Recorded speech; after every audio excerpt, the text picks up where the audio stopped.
The coffee machine hissed, a cruel sound that only reminded me how late I was working, how dead tired I felt, and how far away college graduation still seemed. The fluorescent lights of the daily grind were harsh, catching every smudge on the glass counter. It was nearly closing time, and the usual late-night rush of weary office workers had slowed to a trickle. Just a few more tables to wipe, a few more cups to stack, and I could finally go home, collapse on my tiny twin bed, and try not to think about the tuition bill staring me down from my desk. "Table 8 is gone, Callie. You can grab those," Dean called out, his voice cheerful. Dean was my only friend here, always trying to cheer me up with a terrible joke or an offer to split his shift meal. He was leaning against the pastry case, the picture of casual support, and I gave him a weak smile as I grabbed the cleaning rag. Table 8 belonged to Elias Thorne. The man was a myth, a legend, and a fixture in my life. He was the city's youngest billionaire CEO, a man who controlled half the tech world, yet every single day he spent exactly 1 hour in our little coffee shop, always at the same table, always ordering the same absurdly specific black coffee. He never looked at me. Never even seemed to notice I was the one serving him. He just sat there, quiet, intense, and utterly untouchable, his presence a heavy, invisible weight in the room. His tailored suit cost more than I made in a year, and his eyes, when they occasionally glanced up, were the color of cold, dark smoke. There was a dangerous beauty to him, a kind of coiled power that made every other man in the room look like an unfinished sketch. He was terrifyingly perfect. I got to his table, the lingering scent of his expensive cologne a subtle, luxurious contrast to the smell of burnt coffee. I cleared his empty mug, wiping the marble surface clean. That's when I saw it, 2 phones lying side by side on the table. Both were black, slim, and high-end, identical in every way except for the cracked screen protector on one and the pristine glass on the other. My phone. I'd left it there barely 5 minutes ago when I was cleaning up a spill nearby. I must have set it down and forgotten it. I snatched my cracked phone and tucked it into the apron pocket. The other one, Elias Thorne's, I left where it was.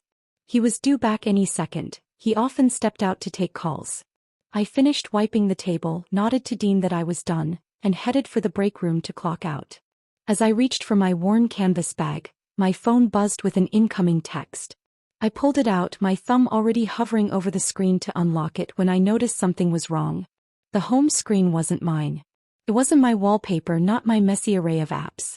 It was a slick, minimalist black screen. My stomach dropped like a stone. I had grabbed the wrong phone. In my haste, I had swapped my cracked 4-year-old device for the billionaire's brand new, undoubtedly encrypted and highly secret phone. Panic clawed at my throat. I had to go back. No. Before he noticed. I rushed out of the break room, but it was too late. Dean was locking the front door, his keys jangling.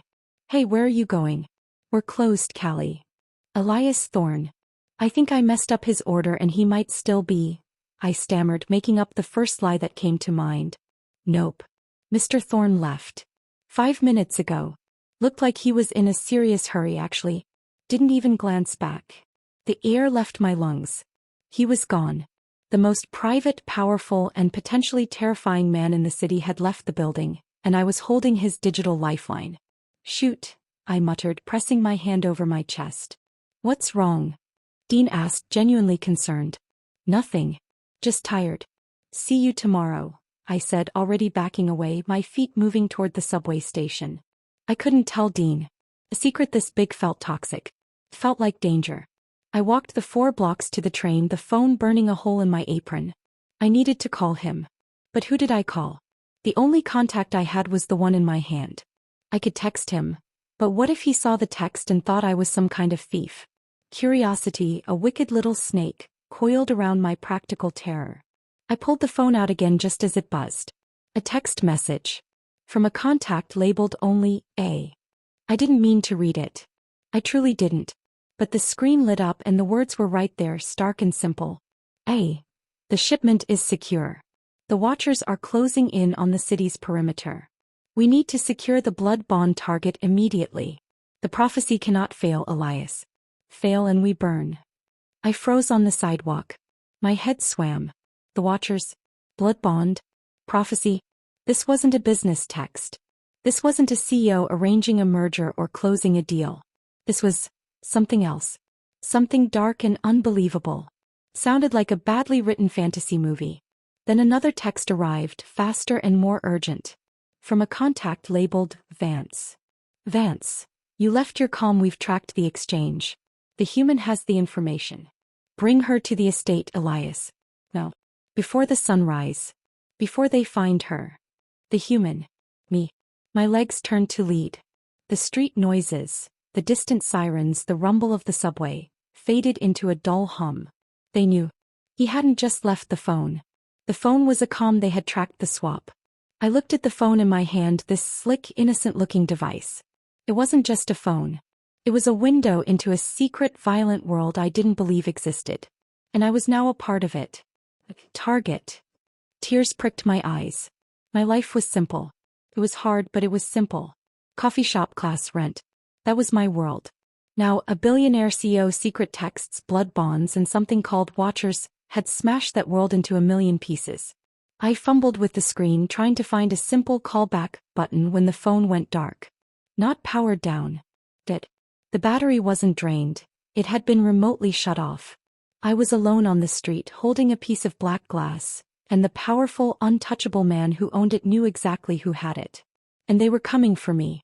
Before they find her. A new wave of terror, cold and absolute, washed over me. I didn't know what the Watchers were, but the sheer urgency in the text suggested I shouldn't wait to find out. I had to run. I clutched the phone to my chest and started sprinting toward my apartment, not looking back, praying I could make it home before the sun rose and the world of Elias Thorne came crashing through my door. My heart hammered a desperate, frantic rhythm, the sound of an ordinary girl realizing she had stumbled into an extraordinary and deadly fate. The tension was a physical pressure on my skull, the dread a bitter taste on my tongue. This was not a mistake I could fix with an apology. This was a death sentence waiting to be served. Wow, I'm already on the edge of my seat. If you're feeling the tension too, let me know. Where are you watching from, and how's the weather where you are today? Don't forget to like and subscribe and turn on that notification bell so you don't miss our next interesting story. The 5 blocks from the coffee shop to my apartment felt like a marathon in a nightmare. My lungs burned, my legs ached, and every shadow seemed to stretch and shift, becoming the tall, imposing figure of Elias Thorne. I kept running, fueled by a sheer, blinding terror that made the streetlights blur into streaks of pale yellow. The phone, Elias's phone, was still clutched so tightly in my hand that the edge of the sleek casing dug painfully into my palm. It was silent now, a black, useless slab of glass and metal, but it was still the piece of evidence, the unforgivable mistake that had ripped my simple, struggling life apart. The human has the information. Bring her to the estate. The words from the text message cycled through my mind like a broken record, the chilling command replacing the thumping beat of my own heart. I didn't slow down until I reached the narrow, fire escape-scarred building that was home. My apartment was on the 3rd floor. A tiny, single room, a kitchen the size of a closet, and a bathroom that always smelled faintly of mildew. It was pathetic, but it was mine. It was safe. I fumbled with my own set of keys, the cheap metal rattling in my shaking hand as I tried to jam them into the deadbolt. I shoved the door open, slammed it shut behind me, and threw the rusty, unreliable secondary lock into place. I leaned against the cool wood, gasping, trying to pull oxygen into my starved lungs. Safety is an illusion, a cold, cynical voice whispered in my mind. The text had made that clear. If they could track the phone, if they knew I was the human, then a cheap lock wouldn't stop them. I stumbled across the worn linoleum floor, my small apartment a beacon of pathetic normalcy in the face of what I had just learned. My textbooks were piled high on the chipped wooden desk. A half-eaten bowl of ramen sat on the counter. The cheap radio on my dresser was playing a soft, familiar pop song. Everything was exactly as I had left it, yet nothing felt real. I had to hide the phone. I couldn't destroy it, it was his. Expensive. But I couldn't leave it out. Thinking quickly, I lifted the thin, lumpy mattress on my bed and shoved the billionaire's device deep between the mattress and the box spring. Out of sight. Out of mind. Maybe. I sank onto the bed, burying my face in my hands, trying to sort through the chaos. Watchers. Blood bond. Profi. It was all ridiculous. It had to be a code. Maybe Elias Thorne was some kind of eccentric billionaire involved in a terrifying high-stakes LARP live-action role-playing game that used highly aggressive cryptic jargon. Maybe his company was launching a new top-secret virtual reality platform, And the texts were just beta testing dialogue. I tried to cling to that thought. The idea that this was still the human world, still a world governed by stocks and laws, not by ancient prophecies and hunters. But he was in a hurry, Dean's voice echoed in my memory. Didn't even glance back. Elias Thorne never rushed. His hour at the coffee shop was an unmoving ritual. Tonight the ritual had been broken. My mind raced, the adrenaline giving way to a chilling, heavy despair. I should call the police. But what would I say? A powerful CEO's phone has texts that sound like a fantasy novel, and I think I'm a target for a blood bond? They would lock me up for observation, not protection. I was alone. I sat there, staring blankly at the chipped paint on the wall, for what felt like an hour. The city sounds drifted in, the distant wail of a police siren, the drunken shouting from the street below. Slowly, the feeling of absolute terror began to recede, replaced by a dull, throbbing exhaustion. Maybe I had overreacted. Maybe I was safe. Maybe he just wanted his phone back and I could drop it off at his office tomorrow morning with a shaky apology. Just get some sleep, Callie. You need to think clearly. I stood up, moving toward the bathroom to splash some cold water on my face when I heard it. It wasn't a knock. It wasn't the sound of the door being forced. It was a sound that didn't belong in a cheap, third-floor apartment. It was the soft, almost inaudible hiss of the air conditioning unit. Except my unit was broken. It was the subtle swoosh of expensive tailored wool brushing against the fabric of the sofa I didn't own. I stopped dead, my hand frozen on the bathroom door handle. The air in the room, which had been stale and warm, suddenly felt intensely, impossibly cold, like opening the door to a meat locker. A silence descended, absolute and crushing, silencing the distant city noise. I turned slowly, my heart resuming its frantic, desperate drumming. Not in my chest but in my throat, a suffocating, choking beat. He was standing there. Elias Thorne. He was framed in the dim light filtering in from the street lamp outside my window, but his presence was a shadow that swallowed the light. He wasn't breathing heavily. He wasn't sweating. He didn't look like a man who had rushed across the city. He looked impossibly calm, impossibly still, as if he had simply materialized from the cold air itself. My eyes, wide with sheer, paralyzing fear, tracked the details of him. The perfect dark suit, the crisp white shirt, the tie knotted with impossible precision.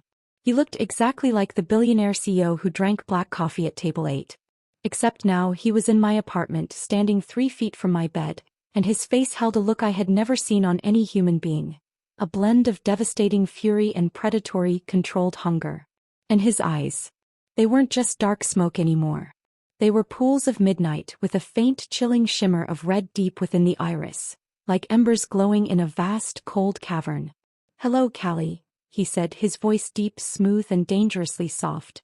It was the first time he had ever spoken my name, and the sound of it on his lips was a terrifying caress. "You made things far more complicated than they needed to be." I couldn't speak. I couldn't scream. My muscles locked, trapping the terror inside me. All I could do was shake my head. A useless, pathetic gesture of denial. How did you get in here?" I finally managed to whisper, the sound thin and weak against the heavy silence he commanded. The door was still locked. The windows were shut. A faint, chilling smile touched the corner of his lips, a movement so slight it was almost missed. It was a smile of pure, lethal superiority. "Your locks are charmingly obsolete. And honestly quite irrelevant." He took one step toward me. It was not a long step, but the distance he covered felt enormous, crossing the barrier from the world of humans and simple laws to the one hinted at in his texts. I instinctively backed away, stumbling over the corner of my rug. "The phone, Callie. Give it to me," he commanded, his voice hardening, the soft velvet giving way to the steel beneath. I don't have it," I lied, my voice cracking.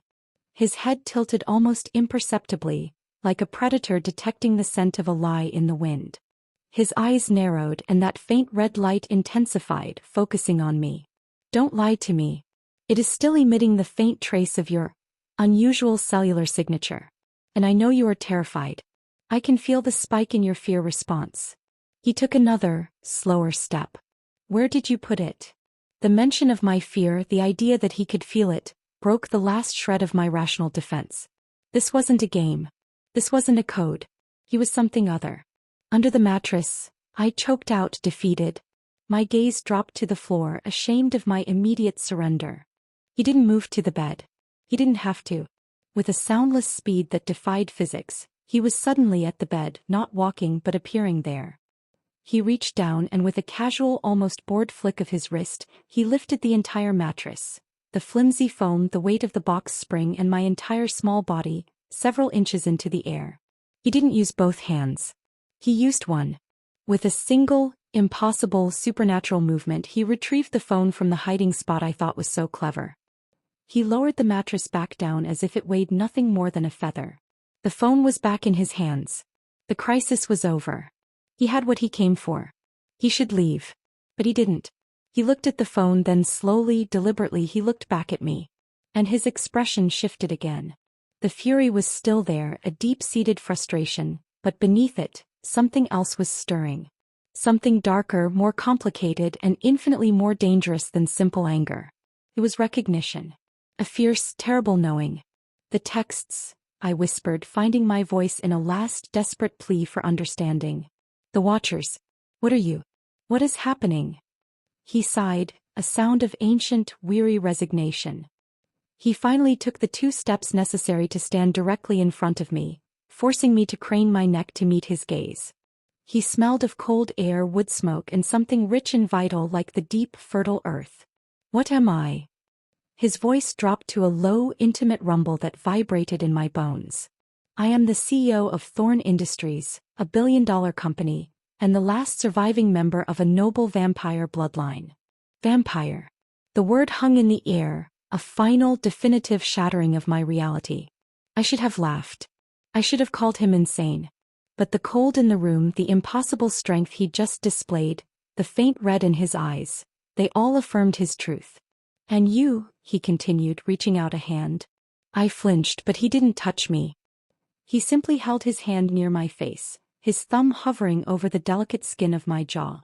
You are the human who stumbled into a destiny she shouldn't have known about. You read the message from Vance. You know you are the target of the blood bond. You know too much. A single hot tear finally escaped and tracked a path down my cheek.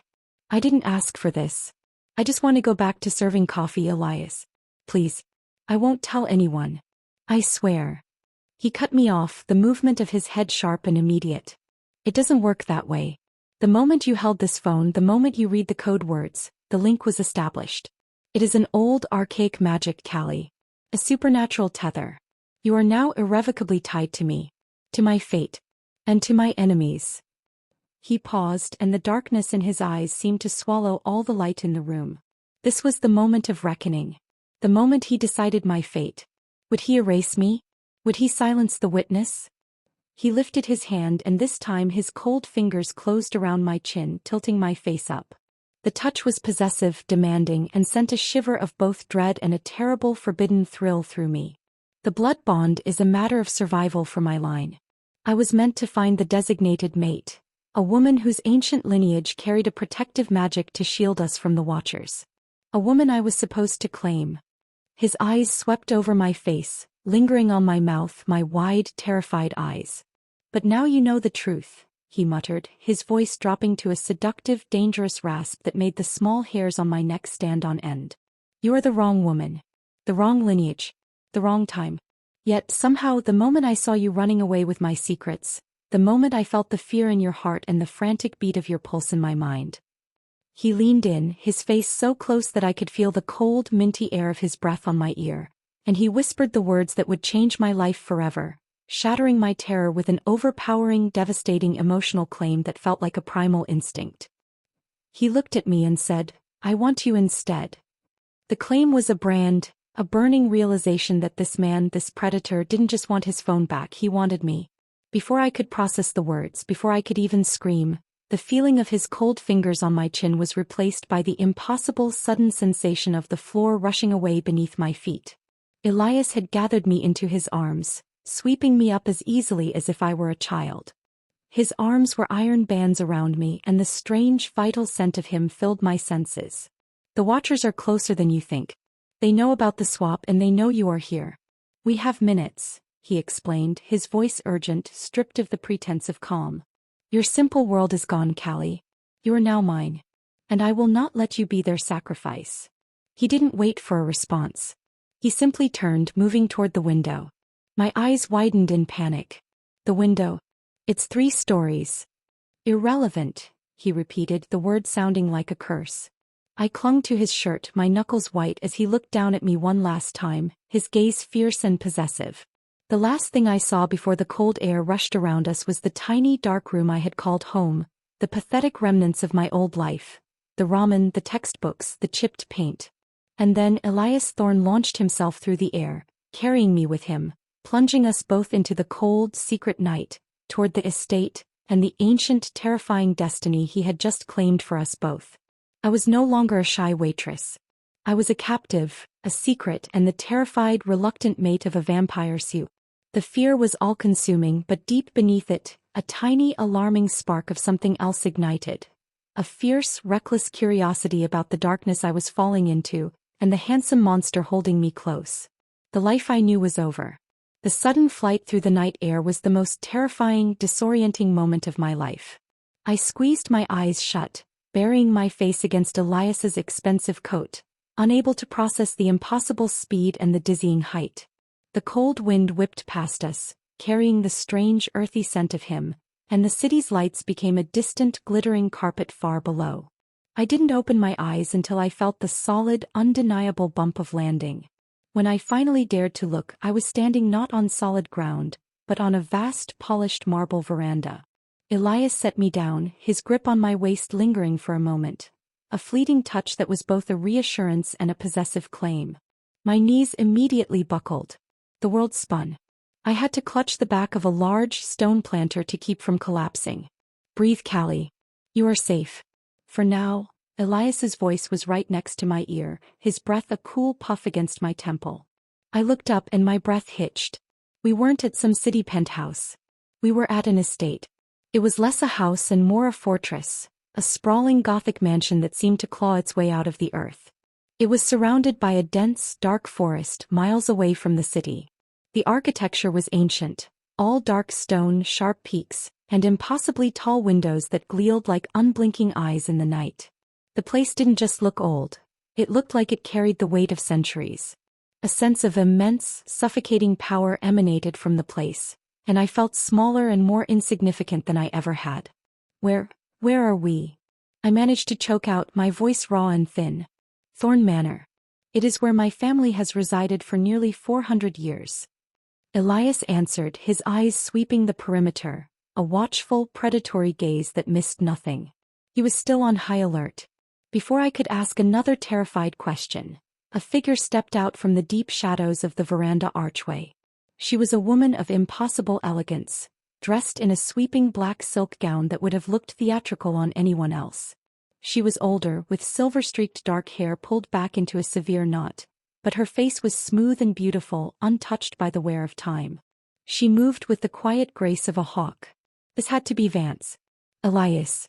You cut it close," she said, her voice rich and authoritative, carrying a faint, beautiful accent I couldn't place. Her eyes, the color of cold silver, snapped to me. She didn't look impressed. She looked assessing, critical, and mildly displeased. "And you brought this." I felt heat rise in my cheeks. That's all I was to her. A complication, a mistake. Elias stepped slightly in front of me, a small, subtle movement that was nonetheless protective. "She is a complication of my own making, Eleanor. But she is here now. And she has seen the communications." Eleanor Vance, Eleanor, stepped closer, forcing me to meet her penetrating gaze. The moment a human knows our truth, their fate becomes tied to the ancient laws. She is either a threat to be managed or a destiny to be fulfilled. There is no middle ground, Elias. I know the laws, Eleanor. And I know the immediate danger. The Watchers are mobilized. They are using the phone's disruption as their excuse to search the sector. We need to focus on what matters, the blood bond and the prophecy. Eleanor let out a sharp, impatient sound. The prophecy demands the proper mate, Elias. A human descended from the line of Solis. This girl, she gestured dismissively toward my stained apron and cheap clothes, is a server from a common college town. She carries no Solis blood. She is not the destined one. She is an error. I couldn't just stand there and be dissected like a lab specimen. Fear gave way to a sudden reckless spark of indignation. I have a name. It's Callie Jensen. And I didn't ask to be tied to your crazy vampire rules. I want my life back. Eleanor simply raised a perfect, skeptical eyebrow. Elias, however, looked down at me and a flicker of something, amusement, respect, crossed his cold features. The life you knew is gone, Callie, he said gently, though the finality of the statement was chilling. Eleanor is correct about the laws. But she is mistaken about the connection. When you held my calm, you did more than just read secrets. You activated something that was dormant. Something ancient. He reached out, and this time his touch was slow, intentional. He brushed the hair back from my ear, his thumb grazing my temple. The point where he touched me immediately went cold, but then a slow, deep warmth spread beneath the skin, followed by a dizzying wave of powerful emotion, not my own.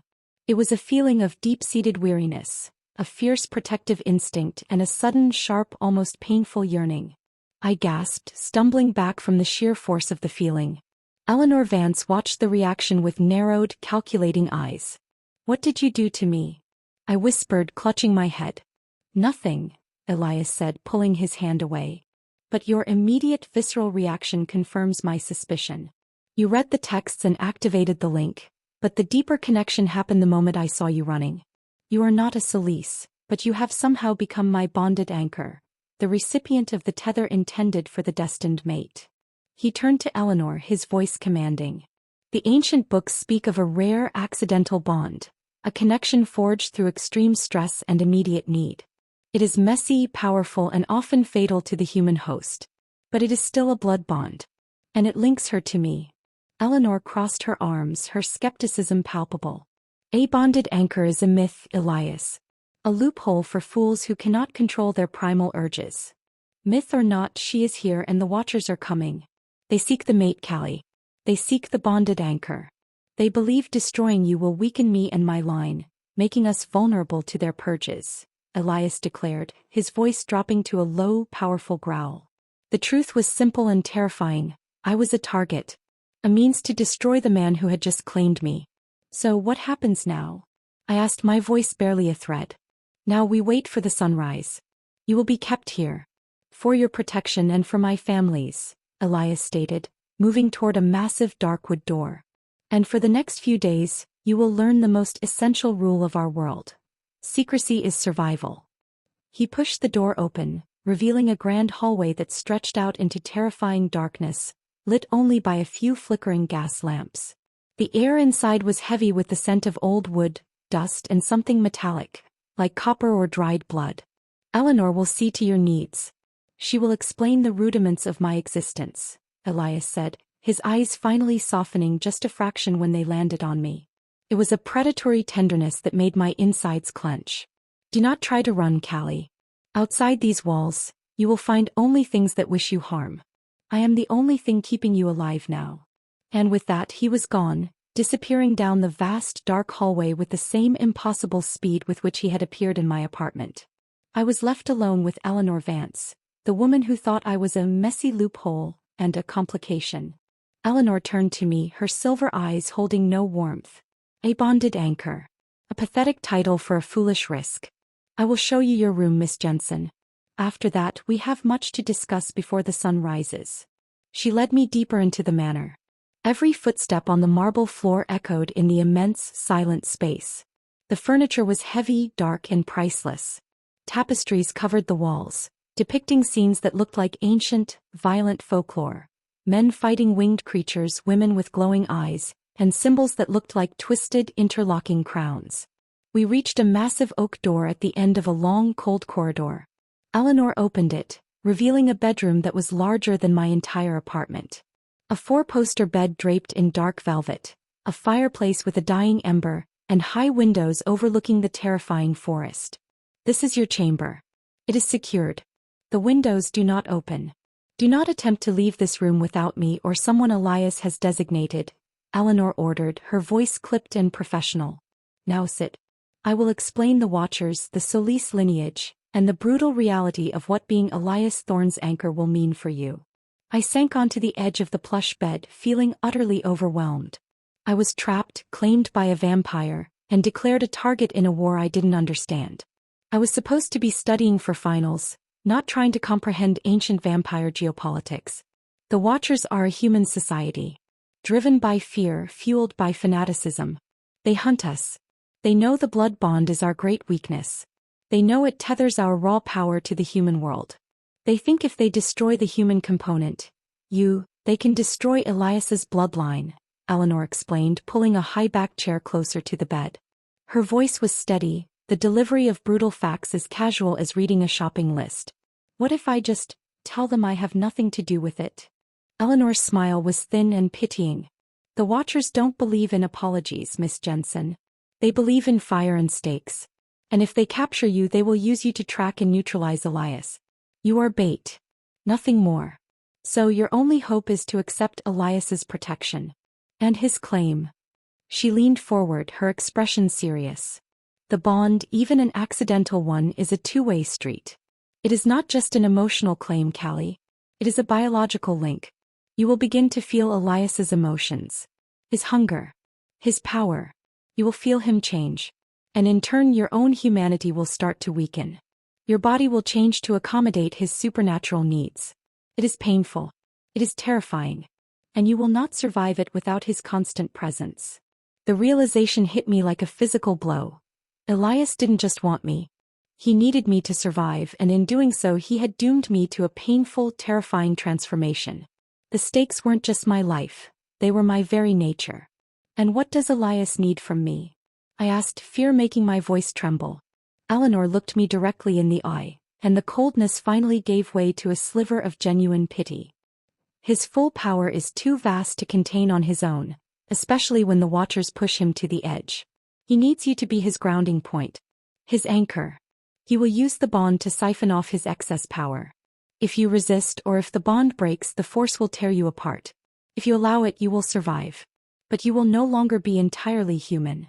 The weight of my accidental mistake, swapping a phone, was heavier than I could have imagined. It hadn't just cost me my freedom, it was going to cost me my humanity.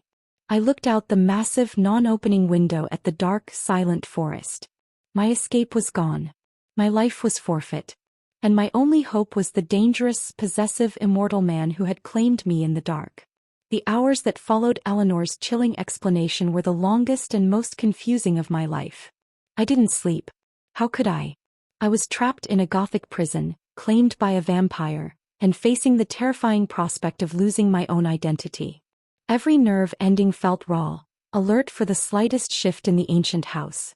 Eleanor, efficient and cold, provided a stack of pristine, impossibly soft clothing, silks and cashmere, that felt utterly alien against my skin. She then left me with a small leather-bound volume and a single disdainful instruction. Read this. It details the initial stages of a blood bond. You must understand what is happening to your body if you wish to survive the transition. I opened the book, my fingers trembling. The words were simple, yet the meaning was devastating. They described the bonded anchor as a human vessel, a living, beating heart that was tethered to the vampire's immense, uncontrollable power. The primary symptom, an unnatural sensitivity to the emotions and physical state of the bonded vampire. I was trying to focus on a diagram showing the energy transfer points, when the first wave hit me. It started as a dull ache deep in my chest, a heavy, cold weight that had nothing to do with my fear. It was a profound, suffocating sense of ancient loneliness. A weariness that stretched back centuries, a crushing burden of responsibility. It wasn't my feeling, I was scared, yes, but not lonely. I clutched my chest, gasping for breath. The feeling was so intense, so real that it brought tears to my eyes. It felt like being trapped in an empty, cold palace, watching the world change while you remained terrifyingly still. Then the coldness vanished, replaced by an inferno. A sudden, sharp hunger tore through my stomach, but it wasn't the kind of hunger that a sandwich could fix. It was a burning, demanding craving for something vital and metallic. My gums ached. My teeth felt elongated, sharp. The air tasted rich, coppery and tempting. I found myself staring at the delicate blue veins beneath the pale skin of my wrist, a thought so foreign and terrifying, a thought of biting, flashing through my mind. I screamed, a muffled, pathetic sound, and shoved my hand away from my mouth. This is Elias. The realization slammed into me.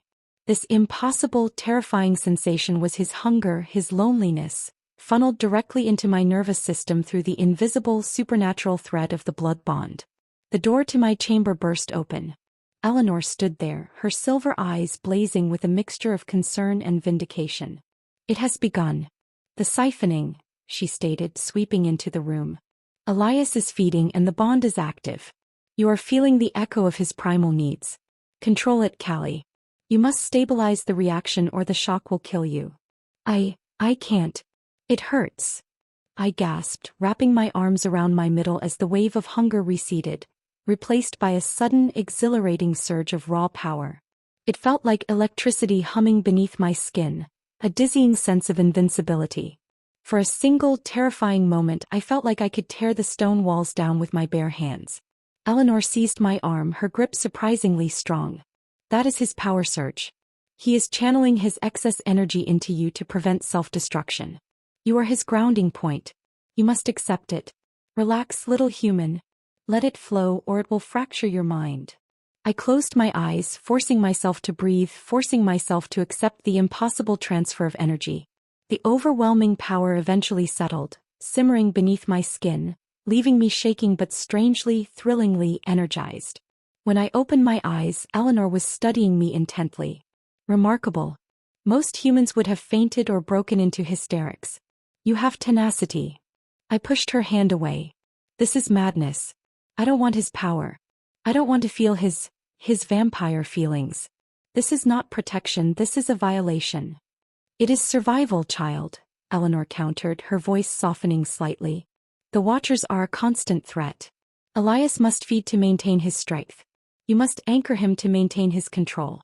Without you, he loses himself to the hunger and becomes a danger to everyone. Without him, the bond will consume you and you will become a target they can exploit." Eleanor paused, stepping back. "He has taken you far from the city. He has given you his protection. The sun will rise in 2 hours. You will rest. When you wake, you will speak only to me or to Elias. Do you understand?" I didn't answer. I just stared at the silk sheets, overwhelmed by the knowledge that my mind and body were no longer entirely my own. As Eleanor turned to leave, I saw my chance.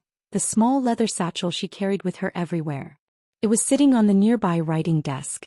It was foolish, reckless, and likely to get me killed, but I needed to know if my old life was truly gone. I needed to send a warning. The moment Eleanor stepped out and the door clicked shut, the newfound energy from the power surge fueled my desperation. I ran to the desk. The satchel wasn't locked. Inside, alongside a bizarre collection of antique vials and scrolls, was a burner phone. A cheap, simple device intended for disposable communication. I didn't think. I grabbed the phone, my heart pounding a furious rhythm against my ribs, and raced to the massive window. It didn't open, but I noticed a small, high section of glass was slightly ajar. A vent designed for circulation. I had to be quick. I had to assume the mansion was riddled with unseen eyes and sensors. I typed a single text message to the only person I knew I could trust implicitly, the only person who knew I had worked the late shift. Dean Marshall. I couldn't give details. I couldn't use names. I just had to send a warning, a desperate plea for help or at least confirmation that someone knew I was gone. The message was simple, direct, and filled with all the terror I couldn't voice. "Dean Marshall. I'm in danger." It was the phone. "The Watchers are real. Don't look for me. They track everyone. Tell no one. Pretend I never showed up for class. I love you. Forgive me." I hit send.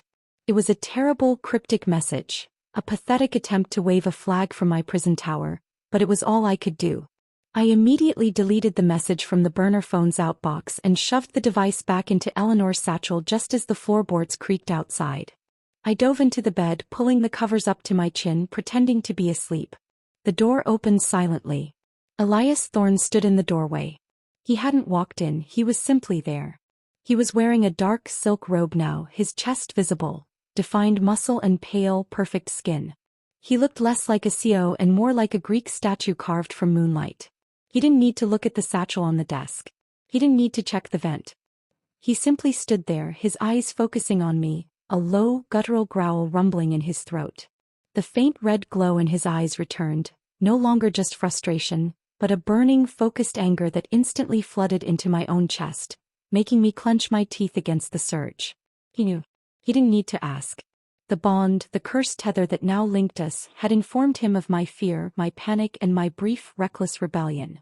"You tried to contact the outside world," he stated, his voice a low, terrifying accusation that brooked no argument. I stayed silent, my heart slamming against my ribs. He moved toward the bed, gliding rather than walking. He sat on the edge, the mattress sinking slightly under his weight. He didn't touch me, but his presence was a heavy, suffocating weight. "You do not understand the danger you are in. Not from me, Callie. But from them. The Watchers are relentless. The second you contacted your friend, you put a target on his back. They track everything." My control snapped. I was scared. I just wanted to tell someone I was alive. I shoved the covers down, sitting up to face him. "You dragged me out of my life, Elias. You made me a target. Don't lecture me on danger." He leaned closer, his eyes intense. "I am not lecturing you, Anchor. I am trying to keep you alive. That message you sent was not a plea for help. It was a GPS beacon leading the hunters to my entire bloodline. Your friend, Dean Marshall, is now on their surveillance list. If he tries to act on your message, they will not hesitate to use him against us. Is his safety not worth your silence?" The cold, hard logic of his words was worse than any threat. He hadn't just claimed me, he had put a bomb under my friend. My reckless act of desperation had only made things worse. I dropped my head into my hands, defeated. The tears came finally, hot and rapid, not from fear but from the crushing weight of guilt. Elias lifted my face again, his cold thumb gently wiping the tear streaks from my cheeks. His expression was a complex mixture of ruthless possession and genuine, unsettling care. "I know this is terrifying. I know you resent my claim," he murmured, his voice softening once more into that dangerously low register. "But you are mine now.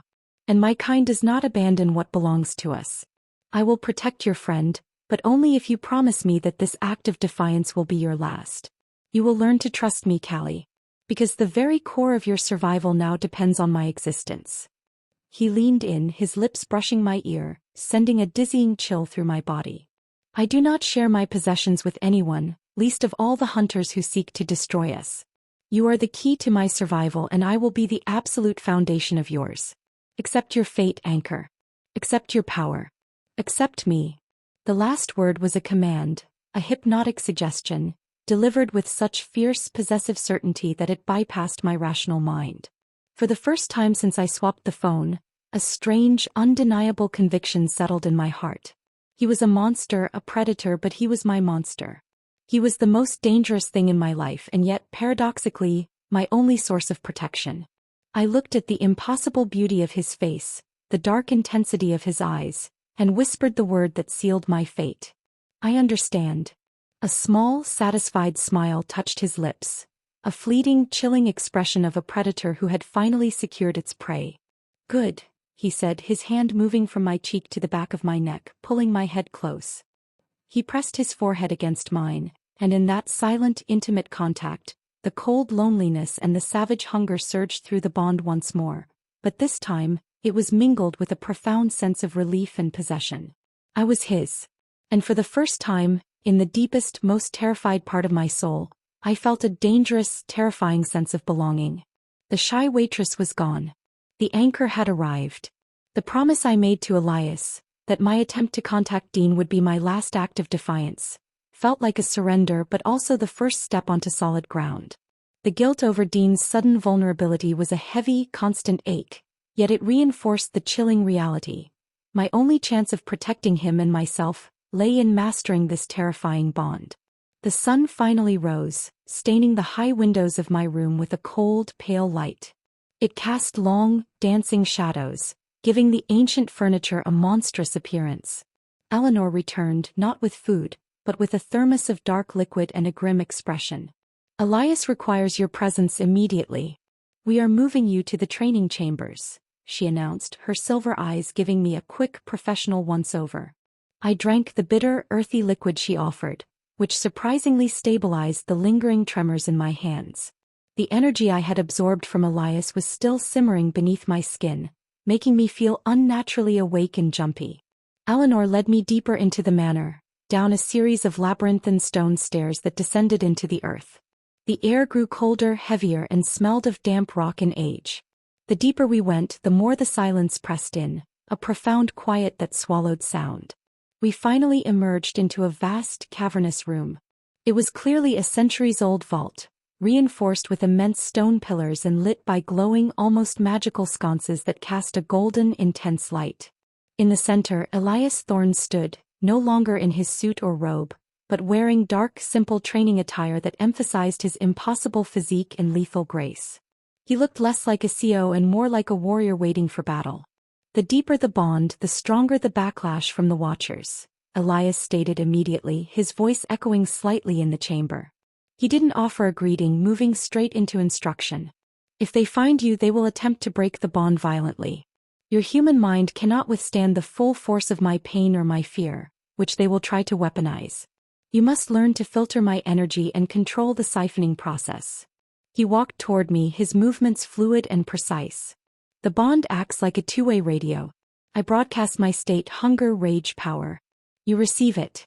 We need to turn you into a selective receiver. You must allow my excess power to flow into you, stabilizing me, but reject the negative emotions that could shatter your mind. He stopped directly in front of me, his height imposing, his eyes fixed on mine. We start with the energy transfer. It is the most vital, dangerous process. I will push a wave of raw power through the bond. It will feel overwhelming. Do not fight it. Imagine your body is a strong, deep well. Allow the energy to flow into the well and sit there. Do not try to use it or understand it, just contain it. My stomach churned. Will it hurt? Only if you resist, he said simply. If you fight, the power will collide with your human limits and fracture your mind. Trust the bond, Callie. Trust me. He lifted his hands, placing one gently on my chest, directly over my heart, and the other on the back of my neck, the exact points Eleanor had described as the energy transfer points. The contact was electric, freezing cold against my skin, but beneath the cold, a terrifying warmth began to bloom. Then he released the power. It wasn't a subtle surge. It was a terrifying, violent torrent. It felt like being hit by a lightning bolt that didn't burn, but intensely filled every cell in my body. The air left my lungs in a strangled gasp. My vision exploded into white static. I heard a high ringing noise in my ears, the sound of pure, unadulterated power. I almost collapsed, my legs turning to water. The force was too much. My human instincts screamed to push it away, to reject this alien, overwhelming invasion. Contain it. Elias commanded, his voice sharp and penetrating, cutting through the roaring noise in my head. His grip tightened, a painful anchor. Focus on the feeling of my protection. That is the filter. I focused on the point where his cold hand pressed against my chest, on the fierce, possessive certainty of his gaze. I envisioned the energy as a blinding river and my body as the well, its stone walls deep and unmoving. I forced the torrent downward, containing it beneath my conscious thought. The pain subsided instantly, replaced by that dizzying electric energy. It was sitting deep inside me now, a coiled, humming secret. I felt superhumanly alert, my mind clear, and for a fleeting, intoxicating moment, I felt like I could understand every whisper in the dark, silent chambers of the manor. Elias slowly pulled his power back, breaking the contact. The warmth evaporated and I was left trembling, my breath coming in ragged gasps. But the oppressive fatigue of my old life was completely gone. I felt changed. He looked intensely satisfied. Excellent. The anchor is stronger than I anticipated. You held nearly a quarter of my immediate excess. If you can handle that, you can withstand a Watcher's attempt to destabilize me. That was terrifying, I whispered, rubbing my chest. It will become routine, Elias said, utterly unmoved. Now the next lesson, the warning. The bond transmits more than just power. It transmits danger. When my fear or anger spikes, it will flood your system. I need you to recognize the difference between my hunger, which you can ignore, and my warning, which you must heed. He turned to Eleanor. Activate the perimeter sensors. Low frequency. Eleanor nodded curtly and pressed a sequence on a complex device mounted on the pillar. Suddenly, the cold air in the chamber felt thick, stagnant. A terrifying, sharp sensation of betrayal and immediate threat flooded into my mind through the bond. It was an alarm bell, a piercing siren of focused danger that made the hair on my arms stand up. It was so potent that I instinctively took a defensive stance, my gaze snapping toward the far wall. "That is the warning," Elias said, his voice low. "It is the sound of an intruder on the perimeter.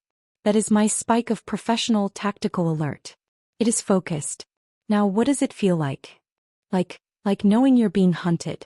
Like someone is aiming a weapon at your back," I stammered, still reeling from the visceral shock. "Good. Now filter it. Contain the feeling but keep the information. It is crucial intelligence. Do not let the panic take hold," Elias coached, circling me slowly, his eyes radiating a fierce focus. Just as I managed to get the warning sensation under control, a new, much stronger wave hit the bond. This one was mixed with a powerful primal rage, a violent, uncontrollable fury that made my hands clench into fists, wishing I had something to smash. "Now what is that?" Elias demanded. I shook my head, fighting the sudden urge to attack him. "Rage. Something close by. Something is breaking in." Before Elias could confirm, a loud, grating curry echoed from the entrance to the training chamber. The massive ancient stone doors, which I assumed were locked, were suddenly thrown violently inward, crashing against the stone wall. 3 figures stood silhouetted in the opening. They were dressed in heavy black tactical gear, masks covering their faces, and they were armed with lethal high-tech weaponry that looked terrifyingly human and incredibly efficient. "Watchers," Eleanor hissed, instantly drawing a shimmering silver-tipped sword from beneath her gown. Elias's body instantly tensed, his eyes turning to pools of pure, unadulterated red. The rage in the bond intensified, flooding me with such intoxicating power that the air felt charged, and the adrenaline coursed through me, drowning out fear. "They tracked your foolish little message." Elias spat, his eyes blazing at me for a split second, a look of pure, lethal disappointment. "They found the weakness. Callie. Baker. Focus." He didn't wait. He moved. With a soundless roar, Elias launched himself at the 3 intruders, a blur of speed and power. The Watchers immediately opened fire, but their technologically advanced bullets seemed to slow to a crawl when they neared him. Elias batted one aside with a casual flick of his arm. The bullet hit the stone wall with a loud thwack, and he grabbed the nearest man. The fight was a savage, terrifying spectacle. Elias moved too fast for the human eye to follow, his movements a dance of death. He was impossibly strong, tearing the rifle out of the first Watcher's hands and snapping the man's neck with a single brutal twist. But the remaining 2 were better prepared. One immediately focused his fire on me. "The bond target is exposed. Secure the asset," the Watcher shouted over the din of the fight. The second Watcher fired a small canister at my feet. It exploded in a cloud of thick, choking gas. "Silver gas. Hold your breath," Eleanor screamed, running toward me. I inhaled before I could react, and the air in my lungs immediately turned to fire. The silver, the ancient vampire weakness, coursed through the bond, but it didn't just hurt Elias. Felt like my own blood was turning to acid. A wave of excruciating, mind-numbing pain shot through me, an absolute agony that was Elias's suffering magnified by the bond. I fell to my knees, clutching my head, screaming not because of the gas I inhaled, but because of the terrifying, shattering pain Elias was feeling. "Callie, push it away. Use the power," Elias roared, his voice thick with pain and fury. He was momentarily stunned by the gas, allowing the last Watcher to tackle him. I couldn't breathe. I couldn't move. The pain was too intense. I was drowning in his agony. But then I remembered the energy, the coiled electric power I had stored in the well deep inside me. Contain the pain, release the power. In a moment of pure, blinding instinct, I pushed back. Not against Elias, but against the pain, forcing it out of my conscious mind. Then I reached for the coiled, humming energy I had contained. I didn't know how to use it. I just knew I needed to defend myself. I focused the energy on the nearest threat, the Watcher aiming his weapon at Eleanor. A thin, crackling surge of red energy erupted from my hand. It was uncontrolled, messy, and terrifyingly real. It hit the Watcher in the shoulder and he screamed, dropping his weapon as the energy seemed to sear the protective armor right off him. He wasn't dead, but he was incapacitated, writhing on the floor. I stared at my hand, stunned, the smell of ozone thick in the air. Callie Jensen, the shy waitress, had just accidentally used a lethal surge of vampire power. The momentary distraction allowed Elias to regain his footing. With a feral snarl, he seized the final watcher, a savage, unstoppable force. The fight was over in seconds. Silence returned, broken only by the gasping of the wounded watchers and my own ragged breathing. Elias turned, his shoulders heaving, his dark clothing torn. The faint red glow in his eyes faded slightly, but the fierce, possessive intensity remained. He looked from the wounded watcher to me, still kneeling, staring at my hand.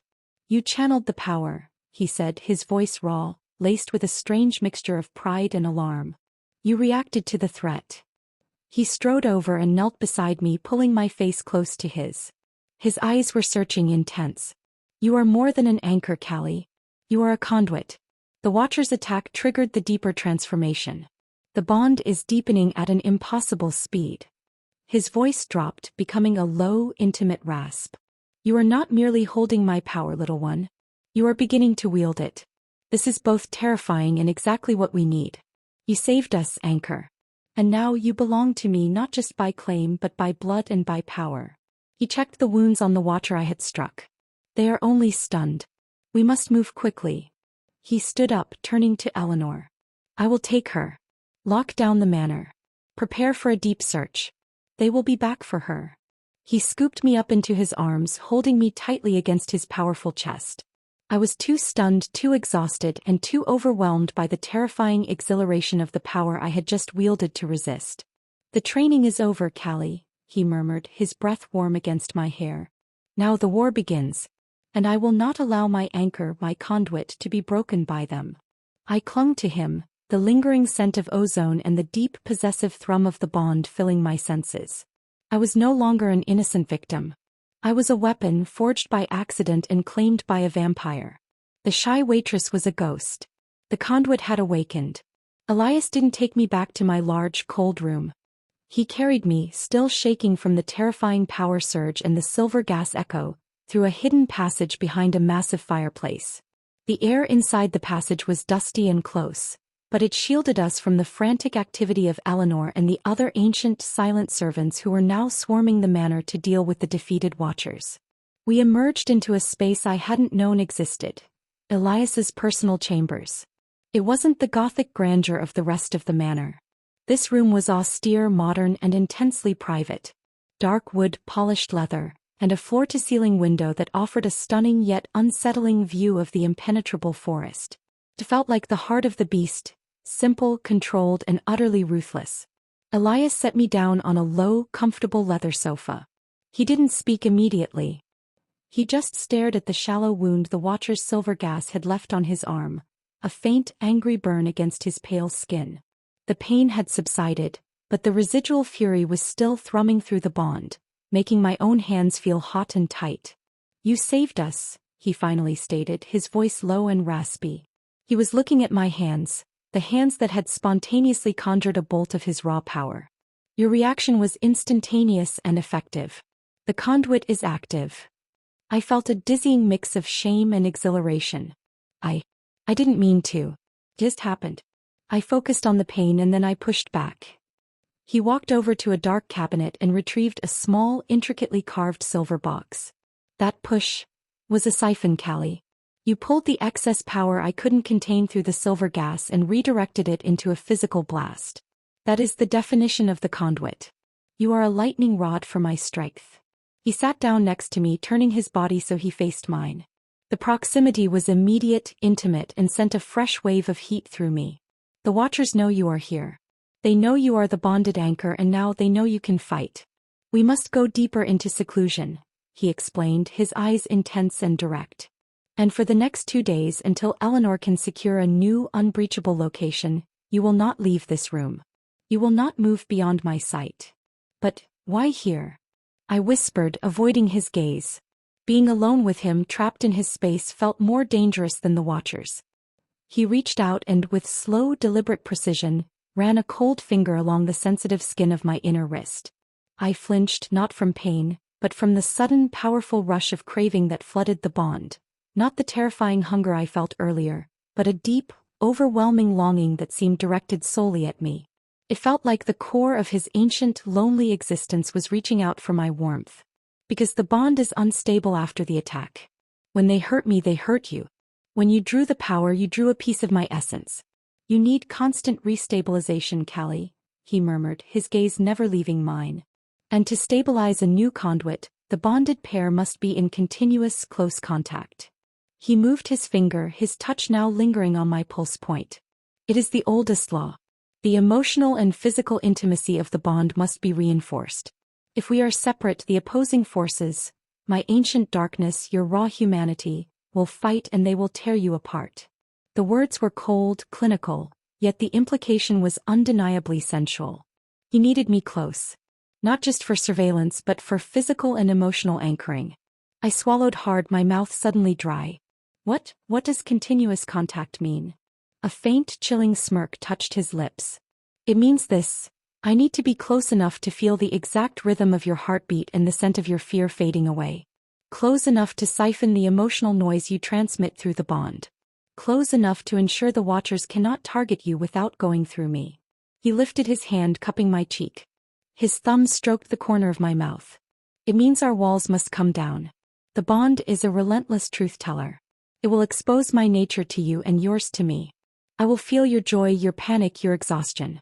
You will feel my hunger, my rage, and the millennia of weary silence. And then, the most terrifying, most intimate realization hit me, transmitted directly through the bond. He needed to sleep. Vampires were not strictly nocturnal. They could move in the day, but their core strength, their centuries-old power, was deeply rooted in the darkness. To recover from the silver wound and the intense fight, he needed to enter a deep, protective slumber. A vulnerability he would never risk near anyone unbonded. You need to rest, I whispered, reading the truth in the overwhelming flood of weariness and depletion that suddenly rushed through the bond. Elias looked genuinely surprised that I had sensed it. You are adapting quickly. Yes. The silver gas requires deep healing, and I cannot enter a true slumber in a state of high alarm. I cannot leave you unattended, and I cannot afford a weak anchor right now. He stood up, walking toward the large king-sized bed that dominated the far wall. He pulled back the dark, heavy covers. I will not harm you, Callie. I am your protector, not your captor, even if my methods are forceful. But you must understand the depth of my need now, he said, turning back to face me, his face utterly serious. For the next 2 nights you will sleep in my bed. Next to me. You will be my physical and emotional anchor. I need your steady heart near mine to guide my rest. My cheeks flushed crimson. The idea was impossible, forbidden. A shy 20-year-old waitress sleeping next to a centuries-old, powerful vampire CEO who had just claimed her as his mate and conduit. I can sleep on the sofa, I offered weakly, gesturing toward the soft leather I was sitting on. His response was immediate, and the underlying possessiveness of his tone, transmitted through the bond, was overwhelming. No. I will not tolerate the physical distance. The connection must be absolute. I need to feel your warmth against my skin, Callie.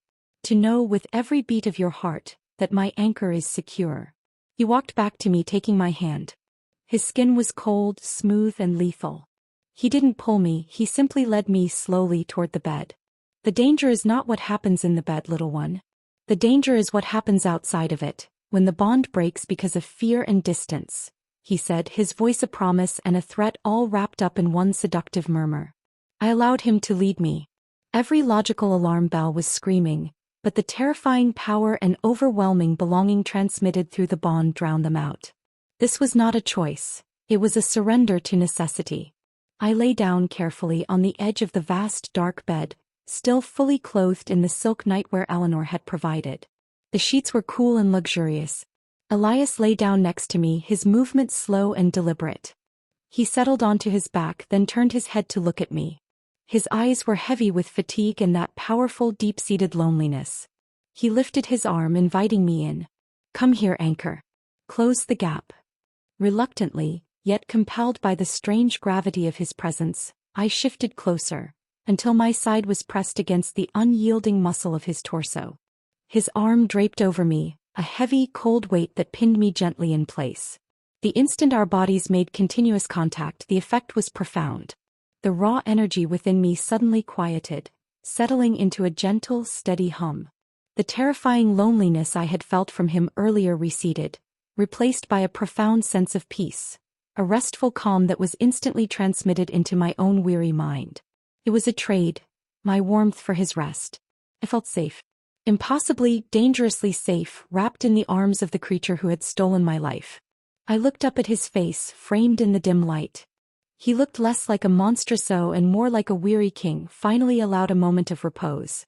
"Rest, Callie," he murmured, his voice thick with encroaching sleep. "Know that with every breath you take, my protection is absolute. I will not let them touch you. You are mine." I closed my eyes, the immense weight of his presence settling over me, the thrum of his power a steady, soothing rhythm against my own frantic pulse. The tension began to melt away, replaced by the deep, seductive pull of sleep. Just before I drifted off, a final, shocking emotion surged through the bond. A pure, intoxicating feeling of victory.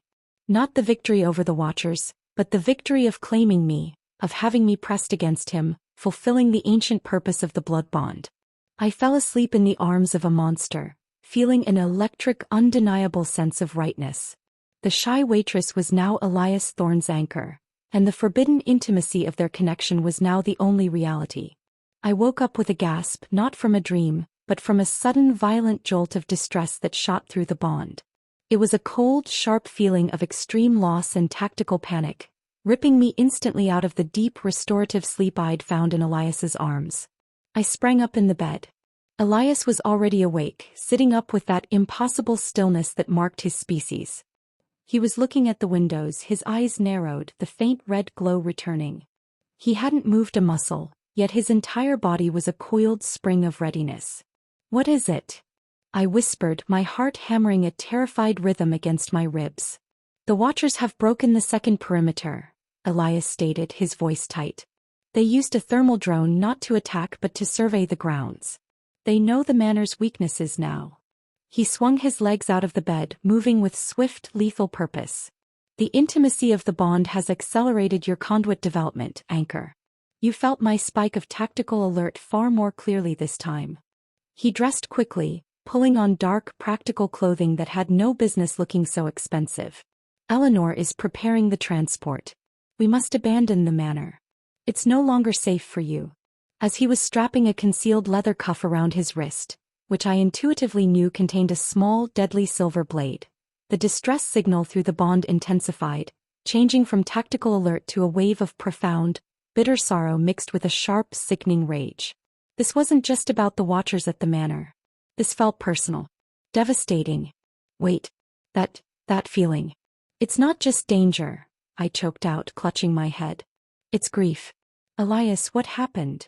He froze. He was a master of control, but for a split second, a raw, undeniable flicker of pain crossed his features. He turned to me slowly, his expression hardened into stone. "The Watchers always target our weaknesses. And they are relentless in their cruelty," he said, his voice clipped and unnaturally flat. "Eleanor just sent a coded message. They traced your contact. They found your friend." My blood ran cold. The air left my lungs. "Dean." Elias nodded, his jaw tight. "They didn't kill him. That would be too quick, too merciful. They used him to send a message. They located his apartment, waited for him to return, and then they staged a brutal, messy attempted suicide." The words struck me like a physical blow. The shame of my reckless text message, the one I sent hoping to save myself, instantly consumed me. It had put Dean directly in the crosshairs. "No, they wouldn't," I whispered, stumbling off the bed. My knees hit the floor. "He was just a waiter. He knew nothing. I told him not to look for me." Elias knelt down, his eyes holding a depth of cold pity that chilled me to the bone. "They don't care about innocence, Callie. They only care about leverage.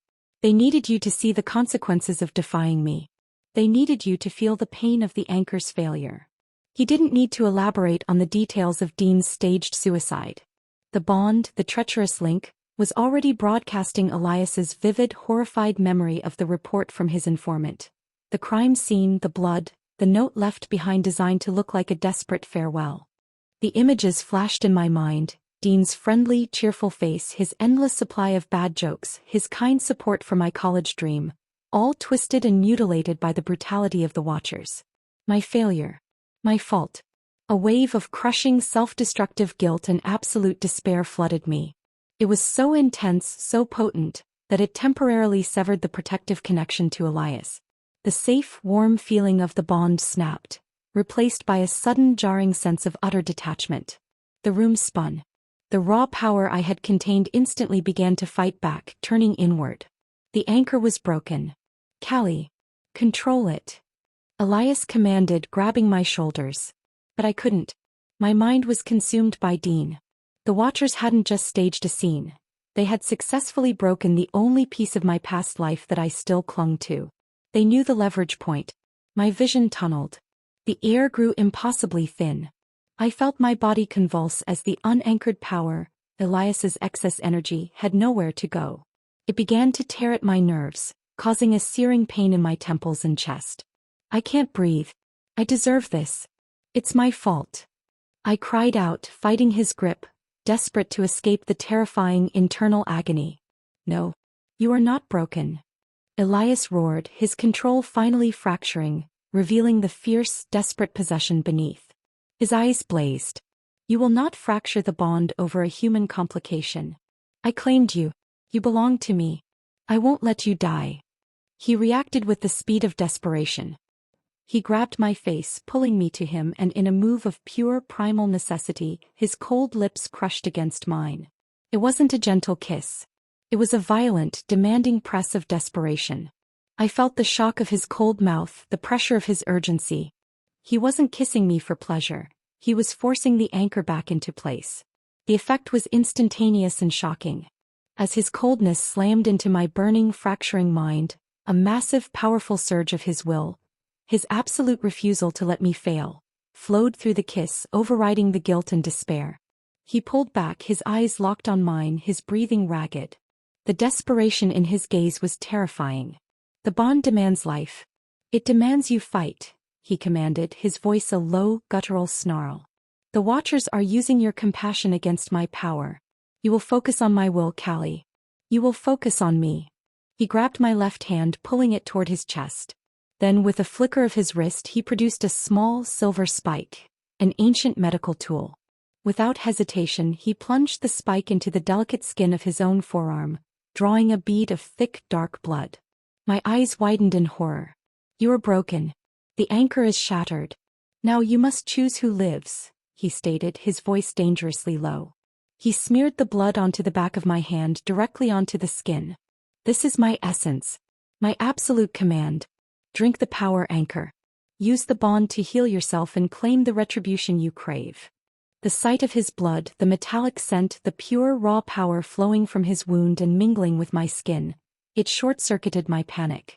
The conduit instantly recognized the vital need. The terrifying internal pain stopped. Instinct took over. Driven by the terrifying, consuming need to repair the fracture, and a sudden, fierce craving for his power, I brought his bloodied hand to my lips. I didn't drink much, just a smear, a taste. But the moment his essence touched my tongue, the full force of the bond locked back into place. The healing power I had stored surged into the breach, repairing the emotional fracture. The crushing guilt over Dean was still there, but it was pushed back, replaced by a cold, burning focus on survival and revenge. I looked at Elias, my eyes wide, no longer with fear, but with a terrifying, primal allegiance.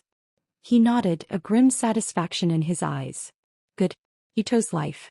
You chose the bond. Now we leave. He stood up, pulling me to my feet. He kept my hand in his, a vice-like grip that was a continuous physical anchor. The intimacy of the shared space, the desperate kiss, the raw taste of his power on my tongue, it had cemented the bond with an intensity neither of us had intended. I was no longer just his target. I was his undeniable partner in war. A sharp knock came at the door. Eleanor. Elias. The transport is ready. We must leave now. They're moving into the grounds. We are coming, Elias replied, his voice calm, yet radiating lethal readiness. He looked down at me one last time, his gaze sweeping over my face, lingering on my lips. They targeted your heart, Callie. They won that battle. But they lost the war. You are fully bound now. And you will not break again. He lifted me into his arms, but this time the gesture felt different. It was less like a predator claiming prey, and more like a warrior securing his most vital asset. I clung to him, the devastating truth of Dean Marshall's fate hardening my resolve. The pain was still there, a constant dull ache, but the power was humming beneath it.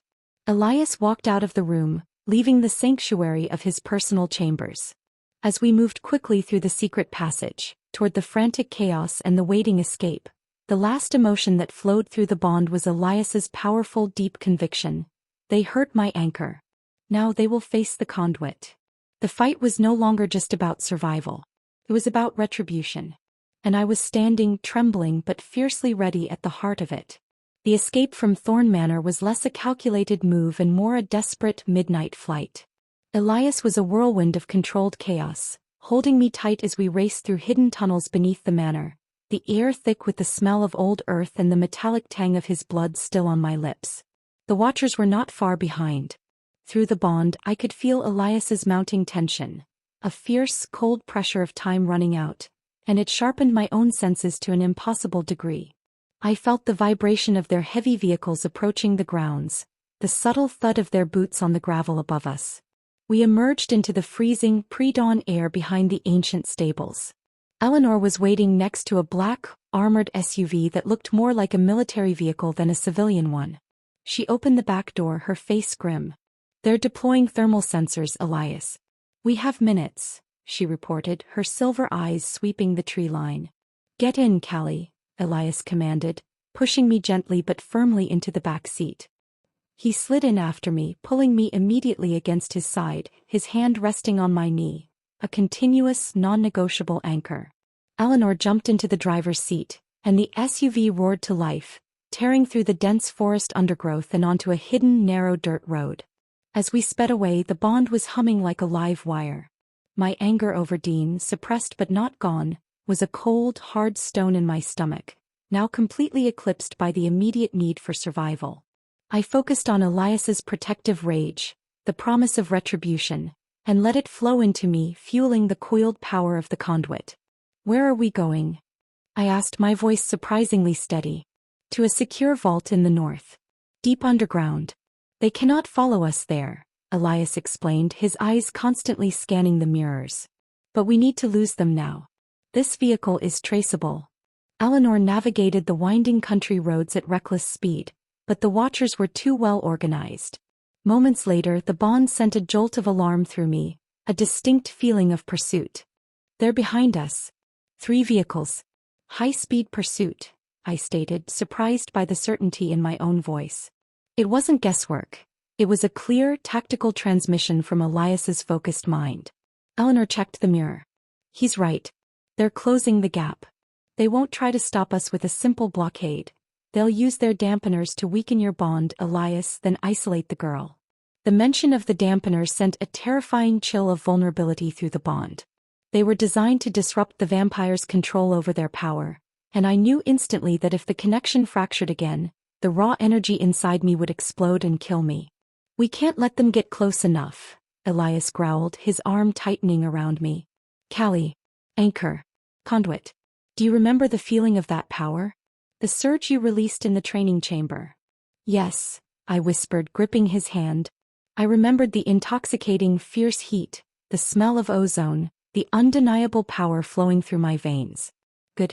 We are coming to a small, isolated bridge ahead. They will try to box us in there.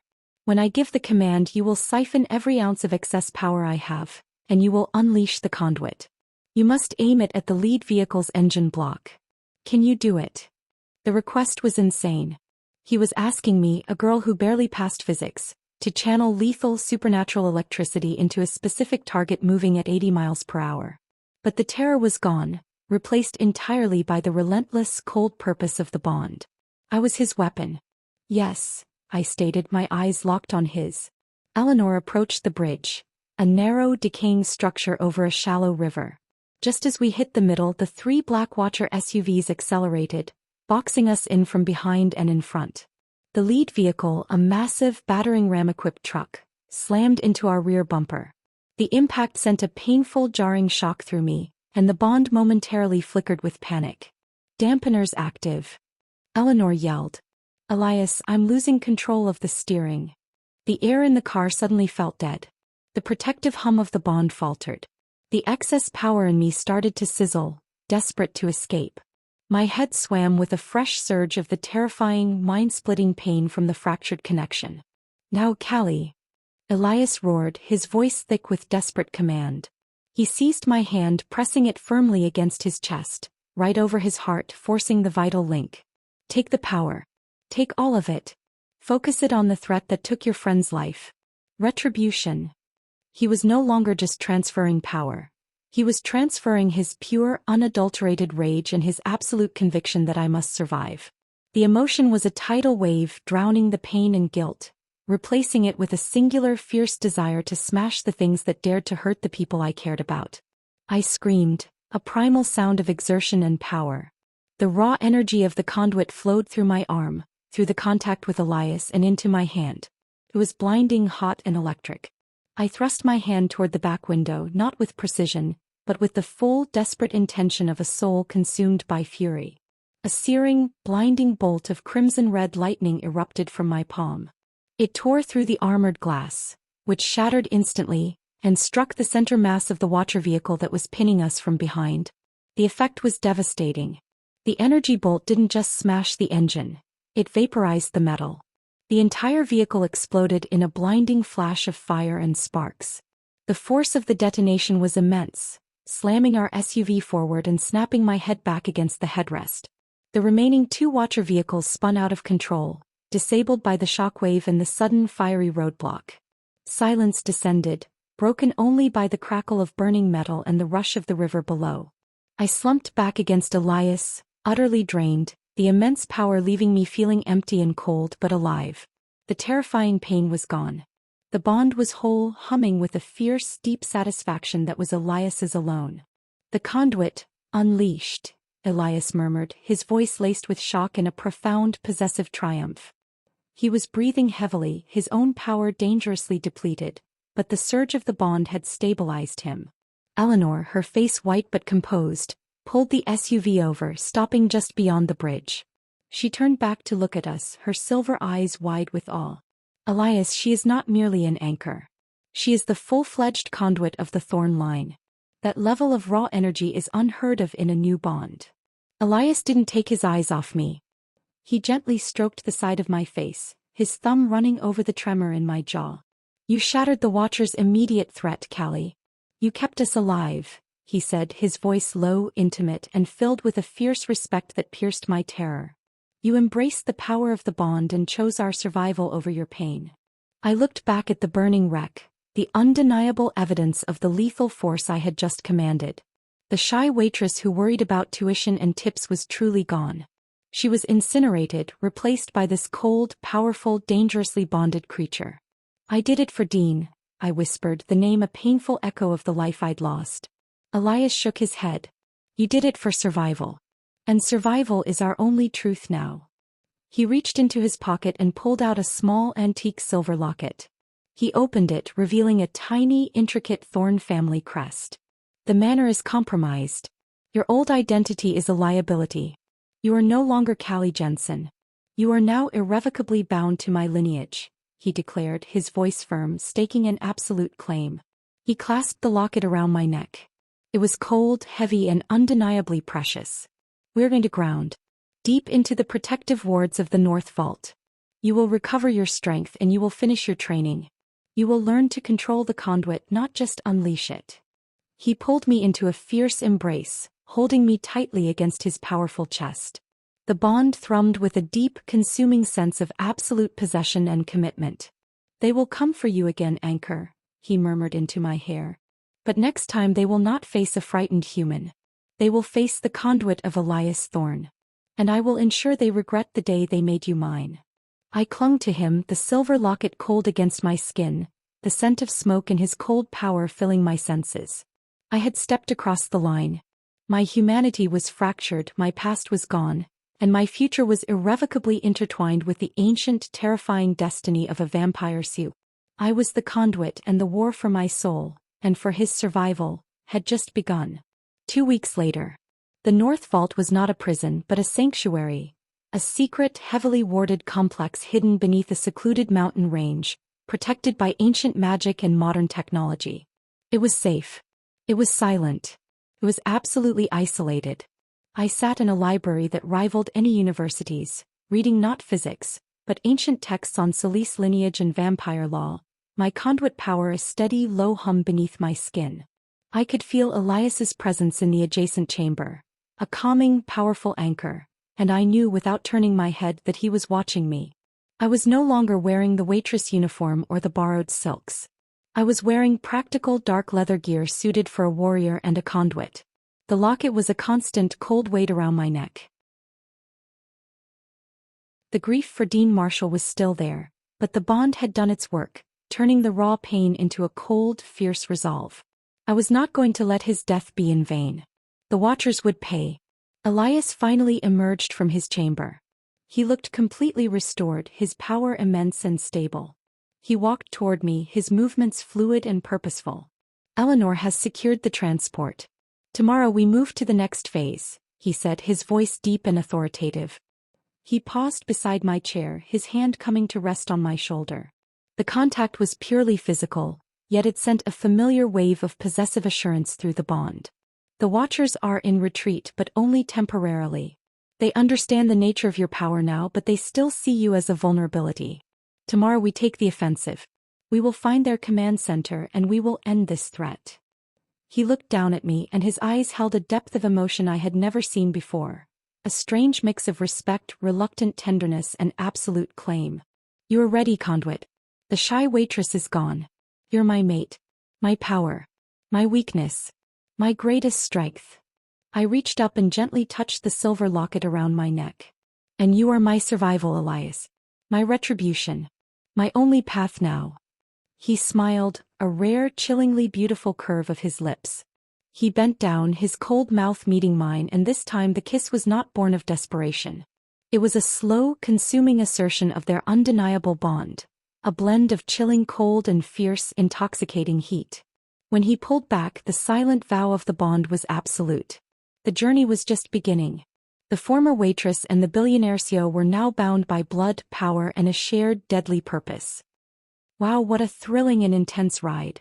Thank you so much for watching Callie and Elias's story. I'd love to hear what part of the story you found most intriguing. Was it the moment Elias revealed his true nature in Callie's apartment? Was it the devastating tragedy involving Dean Marshall that led to the bond's fracture? Or was it the terrifying, powerful moment Callie unleashed the crimson lightning of the conduit? Let me know in the comments. Your subscription is a support from you and it means the world to me. See you in the next interesting story.